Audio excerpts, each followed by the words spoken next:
विद्यार्थी मित्र हो, माझ्या या यूट्यूब चॅनलमध्ये आपणा सर्वांचं स्वागत.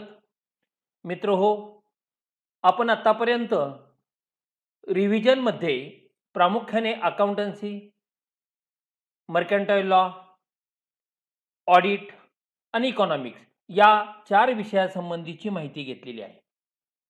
मित्र हो, माझी वेबसाईट, फेसबुक पेज, इंस्टाग्राम आणि व्हॉट्सअप या 4 माध्यमातून संपर्क साधू शकता आणि येणारे अपडेट्स आपण माहिती करून घेऊ शकता. मित्रहो, आत्तापर्यंत तुम्ही उत्स्फूर्तपणे प्रतिसाद दिलेला आहे.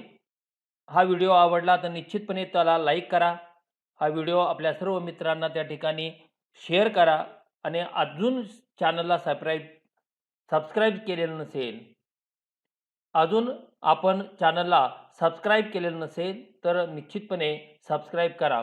म्हणजे आपल्याला येणारे व्हिडिओ, आत्तापर्यंत आलेले व्हिडिओ हे सर्व लिंकद्वारे तुम्हाला नोटिफिकेशनद्वारे तुम्हाला त्या ठिकाणी पाहायला मिळतील. तर मित्रहो, आज आपण रिव्हिजन करणार आहोत, तो म्हणजेच इन्कम टॅक्स या विषयाबाबत. यावरील आपण खरं तर 60च प्रश्न पाहणं आवश्यक होते, परंतु तुमच्यासाठी 6 जादा प्रश्न आपण या ठिकाणी पाहणार आहोत. तर चला सुरू करूया इन्कम टॅक्स या विषयावरील multiple choice questions. Question number 1. Income tax came into force on.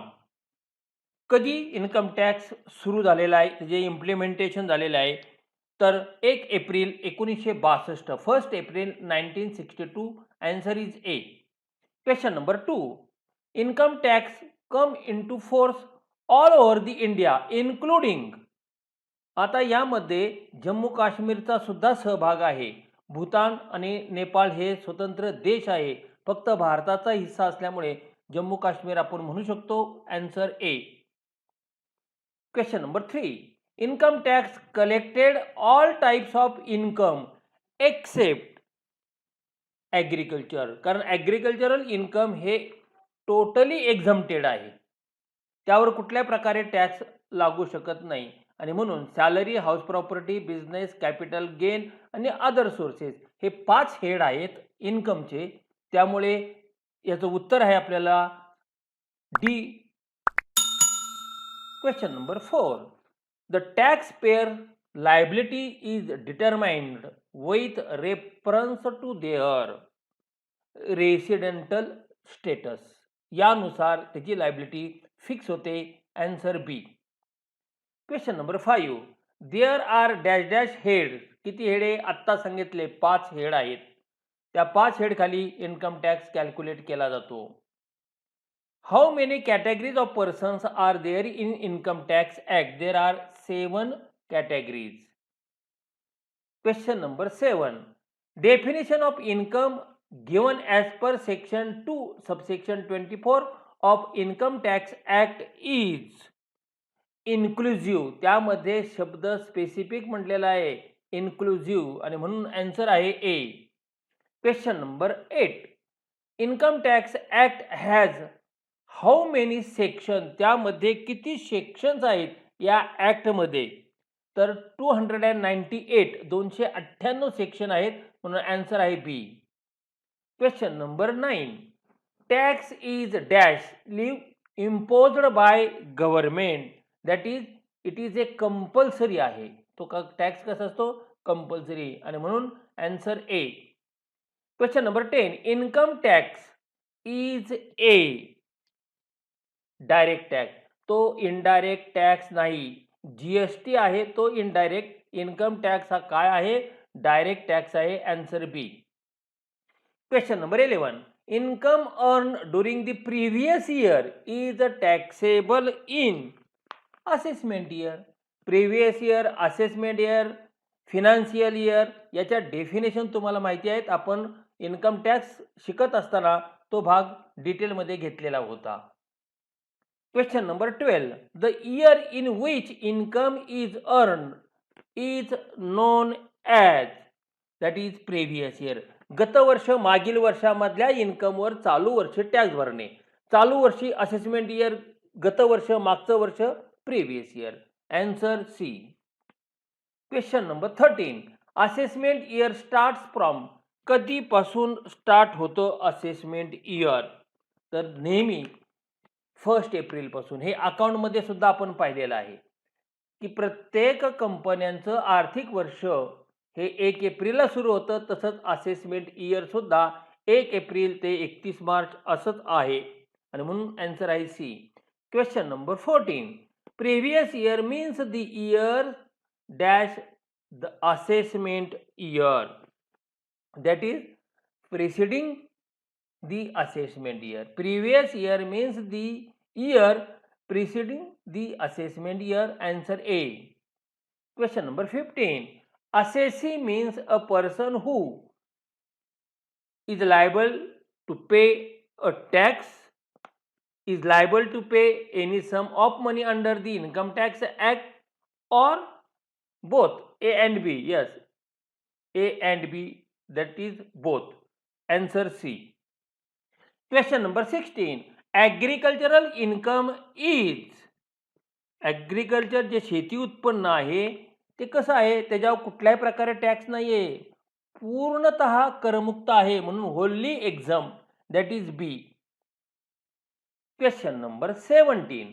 Individual cannot be artificial person. Answer is B. Salary exclude, not include. Include म्हटलं असतं तर basic pay, dearness allowance, commission, bonus, gratuity हे सगळं आलं असतं. आता त्यात नाही. काय नाही हे तुम्हाला विचारले. Perquisites, cash allowance, allowance in kind, none of these, that is none of these, कारण हे सगळे सॅलरीमध्ये आहेत, म्हणून answer D. Question number 19. Perquisites in kind are tax in the hands of employee. कामगारांच्या हातात त्या आहे आणि म्हणून उत्तर आहे A. Question number 20. State the amount of standard deductions allowed from salary income. हे स्टँडर्ड डिडक्शन कधीचं आहे? 16 सेक्शन प्रमाणे. प्रश्न असा पण येतो, स्टँडर्ड डिडक्शन हे कुठल्या सेक्शनमध्ये येतं? तर अंडर सेक्शन 16. किती अलाउड केलेलं आहे तुम्हाला या ठिकाणी? तर ₹50,000 किंवा अमाऊंट ऑफ सॅलरी या दोनपैकी जी रक्कम कमीत कमी असेल ती तुम्हाला स्टँडर्ड डिडक्शन म्हणून अलाउड आहे, म्हणून आन्सर आहे B or C, whichever is lower, that is answer is D.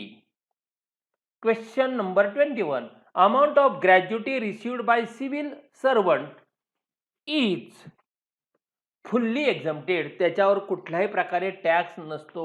Gratuity ही एक तुम्ही केलेल्या सेवेची रिटायरमेंट नंतर एक बक्षिशी असते. तुम्ही चांगल्या प्रकारे सेवा केलेला आहे म्हणून तुम्हाला निवृत्तीनंतर दिलेली ती रक्कम आहे आणि म्हणून त्याच्यावर टॅक्स नाही. Answer B. Question number 22. Commuted pension is. Commuted pension म्हणजे काय? पेन्शन जर त्या व्यक्तीला मिळणार असेल आणि त्याने ती जर विकली असेल तर त्या विक्रीपासून त्याला जी काही रक्कम मिळते ती रक्कम टॅक्सेबल आहे का नाही आहे? तर त्या रकमेवर सुद्धा कुठल्याही प्रकारे टॅक्स नाही, दॅट इज फुल्ली एक्झम्प्टेड आहे. A. Question number 23. PAN stands for, that is permanent account number. A. Salary include, मगाशी एक्सक्लूड होती, आता इन्क्लूड. हे basic pay, dearness allowance, bonus, commission, perquisites हे सगळे त्यामध्ये इन्क्लूड आहे आणि म्हणून आन्सर आहे all of above D. Question number 25. Section 80C provides for deduction is available in respect of tuition fee. मुलांची जी ट्युशन फी आहे ती तुमच्या इन्कम टॅक्ससाठी डिडक्शन म्हणून विचारात घेतली जाते. किती मुलांपर्यंत? तर 2 मुलांपर्यंत ती तुम्हाला डिडक्शनसाठी अलाउड आहे आणि म्हणून उत्तर आहे A. Question number 26. Section 80C is allowed to. कुणाला अलाउड आहे? कोण याचा बेनिफिट घेऊ शकतो? तर इंडिव्हिज्युअल सुद्धा घेऊ शकतो, म्हणजे वैयक्तिक व्यक्ती सुद्धा घेऊ शकतो आणि त्याचप्रमाणे हिंदू अनडिवायडेड फॅमिली म्हणजे एकत्र हिंदू कुटुंब पद्धती जी आहे ते सुद्धा घेऊ शकतात. फर्म, कंपनी यांना अलाउड नाही आणि म्हणून उत्तर आहे B. Question number 27. Contribution to recognized provident fund RPF is deducted under section 80C, that is C. Question number 28. The income is chargeable under the head of salary under section 15. Section माहिती असणं आवश्यक आहे. विद्यार्थी मित्रांनो, पुन्हा सांगतो, हे income टॅक्सच्या बाबतीतले ते सेक्शन आणि त्या सेक्शनला लागू असलेल्या या काही संकल्पना आहेत, त्या संकल्पना या तुम्हाला माहिती असणं आवश्यक आहे. Question number 29. The assessee can relief under dash dash for arrears or advance salary, that is section 89 subsection 1. या खाली जर तुम्हाला काही पाठीमागचे ॲरियर्स मिळायचे राहिलेले आहेत, मला 2 वर्षापासून जे काही वेतनातला फरक आहे तो ॲरियर्स आहे तो मिळायचा असेल, तर मला त्या वेतनावर त्या ठिकाणी टॅक्स भरण्यासाठी रिलीफ सेक्शन 89(1) खाली मिळू शकतो. म्हणून आन्सर आहे A. Question number 13. Section 17 subsection 1 of income tax act 1961. The term salary include annuity, gratuity, commission हे सगळं सॅलरीमध्ये इन्क्लूड आहे. म्हणून आन्सर आहे D. Question number 31. Gross annual property is higher of. याचा अर्थ आता आपण हाऊस प्रॉपर्टीकडे चाललेलो आहोत. आतापर्यंत आपण इन्कम टॅक्स आणि सॅलरीचा भाग पाहिला. Gross annual property is higher of actual rent and expected rent. हे त्याचं उत्तर आहे B. Question number 32. Fair rent means काय आहे हो? योग्य किंमत. फेअर रेंट म्हणजे काय? तर फेअर रेंट म्हणजे rent of property at market rates, that is C. Question number 33. 30% of dash dash is allowed as deduction from income from house property. कशाच्या 30% आहे हो? तर हाऊस प्रॉपर्टीची जी नेट ॲन्युअल व्हॅल्यू तुम्ही कॅल्क्युलेट करता ना, त्या नेट ॲन्युअल व्हॅल्यूच्या 30% इतकं डिडक्शन तुम्हाला त्या ठिकाणी मिळू शकतं आणि म्हणून उत्तर आहे D. Question number 34. Which is the charging section of the income from house property. कोणत्या सेक्शन खाली ते येतं? तर सेक्शन 22. पुन्हा सांगतो, सेक्शन आणि त्या सेक्शन संबंधातले ज्या काही संकल्पना आहेत, संज्ञा आहेत, ते तुम्हाला माहिती असणं आवश्यक आहे. Question number 35. Income from vacant plot is taxable under the head of. घराच्या बाजूला कुठेतरी व्हेकंट प्लॉट आहे तुमचा आणि ते तुम्ही भाड्याने दिले, तुम्हाला भाडं मिळालेलं आहे, तर असं भाड्याचं उत्पन्न हे तुम्हाला कुठल्या हेड खाली त्या ठिकाणी दाखवता येईल? तर income from other sources. House property under दाखवता येत नाही. आन्सर आहे B. Question number 36. Income from subletting of house property is taxable under the head. Subletting याचा अर्थ पोट भाडेकरू. माझा फ्लॅट मी भाड्याने दिलाय, ज्याला भाड्याने दिलाय त्याने त्याचं पुन्हा दुसऱ्याला भाड्याने दिलेलं आहे, सबलेटिंग. असं सबलेटिंगचं जर काही इन्कम मिळत असेल तर ते इन्कम कुठल्या हेड खाली दाखवलं जातं? तर income from other sources. House property खाली दाखवलं जात नाही. लेटिंगचं आहे, सबलेटिंगचं नाही. Question number 37. The limit of standard deduction under section 24A. किती लिमिट त्या ठिकाणी दिलेलं आहे? That is the 30% of the net value A. Question number 38. The maximum limit of the deduction under section 24B. या 24Bच्या अनुषंगाने काय डिडक्शन आहे?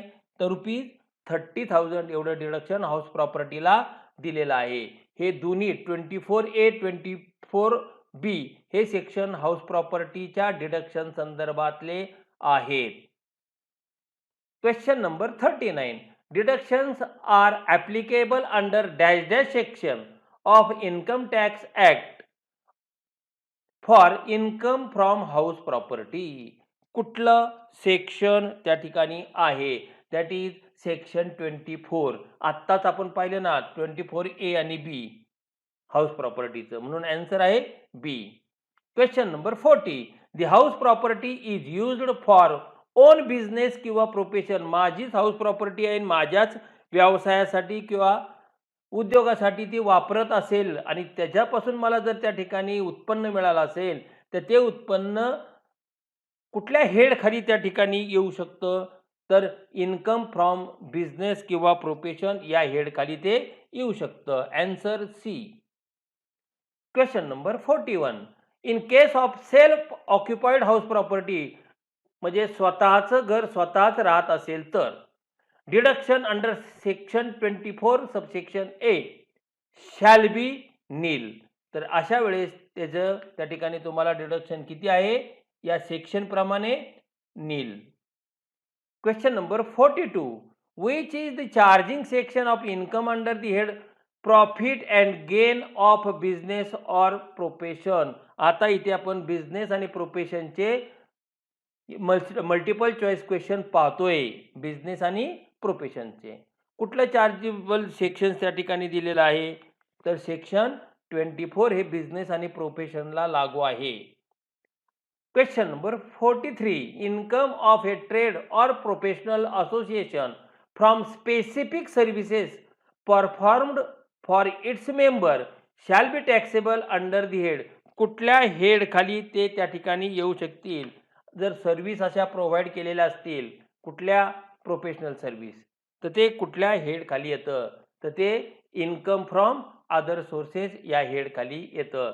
ते बिझनेस प्रोफेशन खाली येत नाही आणि म्हणून आन्सर आहे A. Question number 44. Profits in kind are, that is profit जो मिळाला तो taxable under profit and gain from business and profession. त्या प्रॉफिटवर टॅक्स भरावा लागतो. तो प्रॉफिट कुठला मानला जातो? तर इन्कम फ्रॉम बिझनेस किंवा प्रोफेशन म्हणजेच B. Question number 45. Income from speculative sale of shares in share market. बघा, जे शेअर ब्रोकर आहेत ना, भागदलाल, ते बघा भागांच्या खरेदी विक्रीचे व्यवहार करतात. भागांची किंमत कमी झाली की खरेदी करायची, वाढली की विकायची. याला म्हणतो आपण सट्टेबाजीचे व्यवहार, स्पेक्युलेशन. अशा ज्या स्पेक्युलेशन पासून जर इन्कम मिळालेला असेल तर ते इन्कम कुठल्या हेड खाली त्या ठिकाणी दाखवलं जातं? तर ते profit and gain from business किंवा प्रोफेशन अंडर. कारण शेअर ब्रोकरचा तो काय आहे? व्यवसाय आहे, त्याचा तो उद्योग आहे आणि म्हणून त्या हेड खालीच ते उत्पन्न दाखवलं जातं, B. Question number 46. Under the head business and profession the methods of accounting which and assessee can follow shall be. तुम्हाला अकाउंटिंगच्या मेथड्स किंवा सिस्टीम माहिती आहे. सिस्टीम आहे single entry, double entry. Methods मात्र माहिती नसतात. Mercantile method, cash basis method, accrual method, या मेथड झालेल्या आहेत आणि म्हणून बिझनेस किंवा प्रोफेशनला या दोन्हीही मेथड वापरल्या जातात, मर्कंटाईल पण आणि कॅश बेसिसचं सुद्धा. आणि म्हणून उत्तर आहे both A and B. Answer is C. Question number 47. Meaning of capital asset. आता इथे सुरू झालेलं आहे कॅपिटल गेनचे MCQ. Meaning of capital asset is provided is. कुठल्या सेक्शन खाली ते आहे? तर सेक्शन 214 या खाली ते आहे, म्हणून आन्सर आहे A. Question number 48. The charging section of the income under the head capital gain is, that is section 45 subsection 2. हे त्याचं चार्जिंग सेक्शन आहे. Question number 49. Which of the following is not a capital asset as per the section 2 subsection 14. कोणत्या asset ही capital asset मानली जात नाही? House, jewellery आणि building ह्या कॅपिटल असेट आहे. कार ही कॅपिटल असेट नाही आणि म्हणून उत्तर आहे B. Question number 50. Income from other sources is chargeable to tax under. आता आपल्याला अदर सोर्सेसचे प्रॉब्लेम इथे पाहणार आहोत. Income from other sources under MCQ कसे येतील ते. पहिलाच प्रश्न आहे, income from other sources is chargeable to tax under कुठल्या सेक्शन खाली? तर सेक्शन 56 सबसेक्शन 1. तुम्हाला सेक्शन सबसेक्शन आणि ते हेड माहिती असणं अत्यंत आवश्यक आहे. ते पाठच करा. Question number 51. A received ₹75 from A friend as a gift on friendship day. Friendship डेला एका मित्राकडून त्याला मिस्टर एला 75,000 रुपये मिळाले. सच रिसीट, ती जे काही त्याचं उत्पन्न आहे ना 75,000 जे मिळाले ते is an income from other sources. तर त्यावर किती टॅक्स भरावा लागेल? भरावा लागेल का नाही? जर भरावा लागत असेल तर किती भरावा लागणार आहे? पूर्ण रकमेवर 75,000वर टॅक्स भरावा लागणार आहे. 75,000 पूर्ण टॅक्सेबल अमाऊंट आहे. टॅक्सेबल अमाऊंट आहे म्हणून उत्तर आहे B. Question number 52. Mr Jadhav received ₹70,000 from his friend on the occasion of his birthday. Same वरील प्रमाणे सुद्धा काय की पूर्ण रकमेवर टॅक्स भरावा लागणार आहे. 70,000 ही पूर्ण टॅक्सेबल रक्कम आहे. पहा, मॅरेजसाठी गिफ्ट असेल, बर्थडे पार्टीचं कुठल्याही स्वरूपाचं गिफ्ट जेवढ्या रकमेचं असेल तेवढ्या पूर्ण रकमेवर टॅक्स भरावा लागणार आहे. याचाच अर्थ ती रक्कम टॅक्सेबल असते. त्याला कुठेही तुम्हाला एक्झम्पशन नाहीये. पूर्ण रकमेवर टॅक्स म्हणून उत्तर आहे A. Question number 53. Dividend received from a foreign company shall be. परदेशी कंपनीकडून जर तुम्हाला डिव्हिडंड मिळालेला असेल तर तो सुद्धा काय आहे? टॅक्सेबल आहे. त्यावर सुद्धा टॅक्स भरावा लागणार आहे. सूट नाही, एक्झम्प्ट नाहीये, सूट नाहीये. आणि पार्टली टॅक्सेबल म्हणजे काय? काही रकमेवर टॅक्स आणि काही रकमेवर नाही, पूर्ण रकमेवर. म्हणून आन्सर आहे B, taxable. Question number 54. Mr Patil is in receipt of family pension of ₹30,000 per month. त्याला बघा 30,000 रुपये दर महिन्याला फॅमिली पेन्शन मिळते. कधी? 2019-20 या वर्षात. Income chargeable to tax for assessment year 2021 of mister Patil is. किती त्याची रक्कम होऊ शकेल टॅक्ससाठी? तर टोटल पेन्शन जर केली तर 30,000 पर मंथ प्रमाणे 12 महिन्याचे 3,60,000 वजा तुम्हाला स्टँडर्ड त्या ठिकाणी डिडक्शन अलाउड केलेलं आहे. किती? मिनिमम 15,000. आणि म्हणून त्या 3,60,000वर टॅक्स बसणार नाही. तर तुम्हाला डिडक्शन 15,000 वजा केल्यानंतर जी रक्कम येईल त्यावर टॅक्स भरावा लागणार आहे. आणि तो म्हणजे 2,45,000 C. Question number 55. Deduction allowable in respect of family pension taxable under income from other sources is. That is, family pension बाबत जर असेल तर 1/3 किंवा 33 ऑफ पेन्शन किंवा ₹15,000 विच एव्हर इज लेस, त्यापैकी जी कमीत कमी रक्कम येते. याच्या अगोदरचा प्रश्नाला आपण 15,000 जे वजा केलेत ते का? तर 3,60,000च्या 1/3 किती होतात? तर ते होतात 1,20,000 किंवा 15,000. यापैकी कमी रक्कम, तिथं 15,000 कमी आलेली होती म्हणून 15,000 घेतले. Answer C. Question 56. TDS is. काय फुल फॉर्म आहे? Tax deducted at source. अतिशय सिंपल प्रश्न आहे. Question number 57. Amount of deduction can. काय म्हटले पहा? Not exceeding gross taxable income. माझं उत्पन्न आहे 1,00,000 आणि मग मात्र त्या ठिकाणी टॅक्स किती मिळणार? 1,00,000 जास्तीत जास्त 90,000, 50,000, 10,000, ₹5. पण 1,00,000 पेक्षा जास्त नाही हो. माझं उत्पन्न 1,00,000 आणि मला मात्र त्या ठिकाणी डिडक्शन 1,25,000 मिळू शकेल का? मिळू शकणार नाही. म्हणून सांगितलंय not exceeding gross total income, C. Question number 58. Income tax in India is charge at the rates prescribed by. कोण? हे जे काय रेट आहे ना, 20%, 10% इन्कम टॅक्स रेट म्हणतो, स्लॅबचे रेट म्हणतो ते. ते कोण निश्चित करतं, कोण फिक्स करतं? तर ते फायनान्स ॲक्टमध्ये ते फिक्स केले जातात. म्हणून ॲन्सर आहे A. Question number 59. Section dash dash provides for the deduction in respect of. या पुढचे सगळे सेक्शन हे ना ते पाठ कराच. तुम्हाला निश्चितपणे त्याचा फायदा होईल. Section dash dash provides for deduction in respect of life insurance premium, deferred annuity and contribution to provident fund, education fee सगळ्यासाठी, प्रॉव्हिडंट फंड सगळ्यासाठी सेक्शन 80C अलाउड आहे. Question number 60. Section 80 CCA provides for deduction in respect of deposit under National Savings Scheme does not exceed the amount of. कितीपेक्षा जास्त नसावी?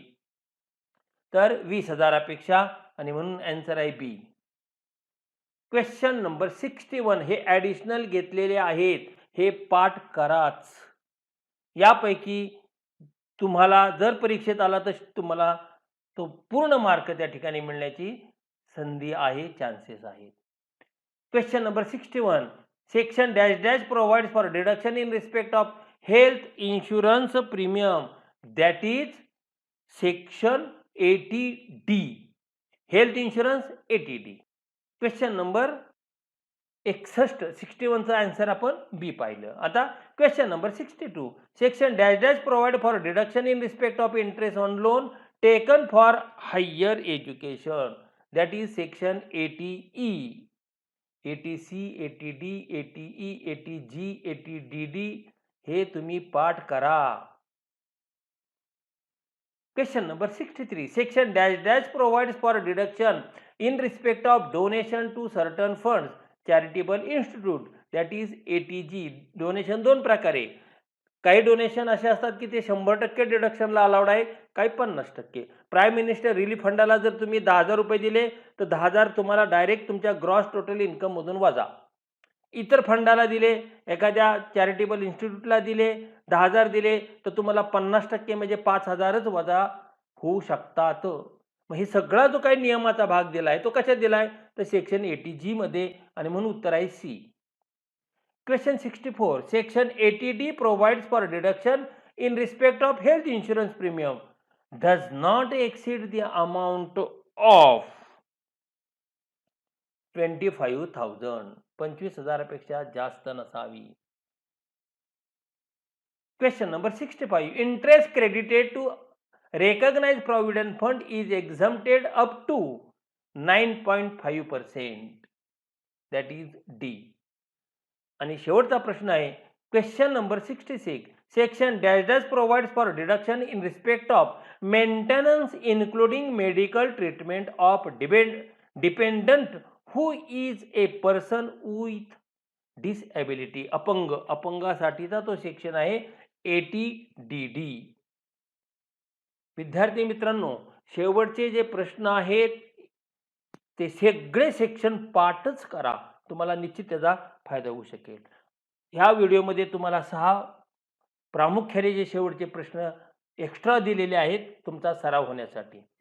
मित्रांनो, हा video कसा वाटला हे कमेंट्स बॉक्समध्ये निश्चितपणे कळवा. जर तुम्हाला आवडला तर लाईक करा, आपल्या मित्रांना तो शेअर करा, आणि चॅनल सबस्क्राईब केलं नसेल तर चॅनलला सबस्क्राईब करा.